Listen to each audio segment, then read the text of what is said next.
काली अंधेरी अमावस की रात में पारो अकेले जंगल में जा रही थी। उसका शरीर डर से कांप रहा था, लेकिन उसकी आंखों में एक अजीब सा साहस था, जैसे वह बहुत दिनों से किसी को ढूंढ रही हो। तभी अचानक से उसके कानों में एक डरावनी आवाज आती है। चली जा यहाँ से। तू जो चाहती है वो नामुमकिन है। चली जा। नहीं, मैं नहीं जा सकती। आप मेरी बातों को समझने की कोशिश करिए। मैं जो चाहती हूँ मुझे वो पाना है। ये मौत का रास्ता है, इस पे चलोगी तो सिर्फ जलोगी। मंजूर है, मुझे मेरे लक्ष्य पर पहुँचने के लिए जो भी करना पड़े मैं करूँगी। तभी पारो को ऐसा लगता है कि कोई उसके पीछे है और वो पीछे पलटती है, जहाँ एक बहुत ही भयानक अघोरी पेड़ से उल्टा लटका हुआ था। बालिका, तू अभी नादान है, एक बार फिर से सोच ले। मुझे जो चाहिए उसके लिए मैं किसी भी हद तक जा सकती हूँ। आज 14 अमावस्या से मैं आपके पास आ रही हूँ। ये 15वीं है। क्या मेरी आंखों में आपको जुनून नहीं दिखता? क्या मेरा दर्द नहीं दिखता? तभी अघोरी पारो के सामने आता है। ठीक है, मैं तुम्हारी बातें मानने के लिए तैयार हूँ, लेकिन पहले मुझे बताओ कि आखिर तुम क्यों अघोरी बनना चाहती हो। तभी पारो उसे सारी बात बताती है। मेरे पति सुशील एक दिन जब घर आए, उनके शरीर का एक हिस्सा गायब था। मैं उन्हें देखकर दंग रह गई कि आखिर ये क्या हुआ। लाख पूछने पर भी उन्होंने कुछ नहीं कहा। रात भर बस मुझे प्यार से निहारते रहे और सुबह फिर ऑफिस चले गए। अगले दिन फिर जब रात में वो घर आए तो उनका दूसरा हाथ भी गायब था। तीसरी रात में एक पैर। ऐसे ही 3 रातें बीत गई। वो कुछ पूछने पर जवाब भी नहीं देते, बस एकटक निहारते रहते थे। फिर एक दिन, हाजी, ये सब कैसे हो रहा है? कुछ बताइए ना, अब मुझसे आपकी तकलीफ देखी नहीं जाती। तभी सुशील उसे सारी बात बताता है।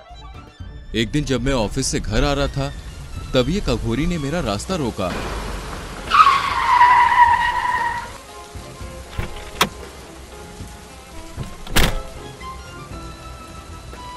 और मेरी आत्मा पर काला जादू कर दिया, जिससे अब मैं उस अघोरी के कब्जे में हूं। अब वह अघोरी धीरे धीरे मेरे शरीर पर भी कब्जा कर रहा है, और अगर मैंने उसे ऐसा करने से रोका तो यह परिवार नष्ट हो जाएगा। सुशीला के इतना कहते ही उसका शरीर वहीं पर भस्म हो जाता है। बस इसलिए मैं बदला लेना चाहती हूँ, जिसके लिए मैं आपसे तंत्र विद्या सीखना चाहती हूँ। लेकिन इसके लिए तुम्हें बहुत ही मुश्किल चरणों से गुजरना होगा। क्या तुम्हें मंजूर है? अपने पति के लिए मैं किसी भी हद तक जा सकती हूँ।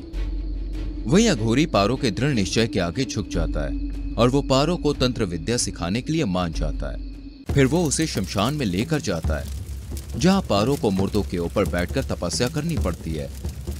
जानवरों, चील कौओं का मांस खाना पड़ता है, भूत पिशाचों के बीच में बैठकर ध्यान लगाना पड़ता है, और ऐसे ही साल भर बीत जाता है। अब तुमने वो सारी तंत्र विद्या सीख ली है जो मुझे आती है। धन्यवाद गुरुजी। अघोरी के पैर छूती है पारो। क्या तुम बताओगी कि आखिर वो कौन है जिससे तुम्हें बदला लेना है? तभी पारो उसे उस तांत्रिक के बारे में सारी बात बताती है, जिसके नाम से तो अघोरी भी डर जाते हैं। तुम्हें मेरी जरूरत पड़ेगी, वो बहुत ही शक्तिशाली है। फिर पारो और अघोरी जिन्नात अघोरी से लड़ने जाते हैं, जो कि बहुत ही शक्तिशाली और क्रूर तांत्रिक था, और दोनों के बीच एक महायुद्ध छिड़ जाता है।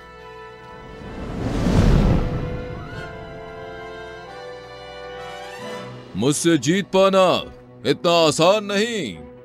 फिर जिन्नात पारो और अघोरी पर हमला करता है, जिससे अघोरी घायल होकर वहीं पर मर जाता है।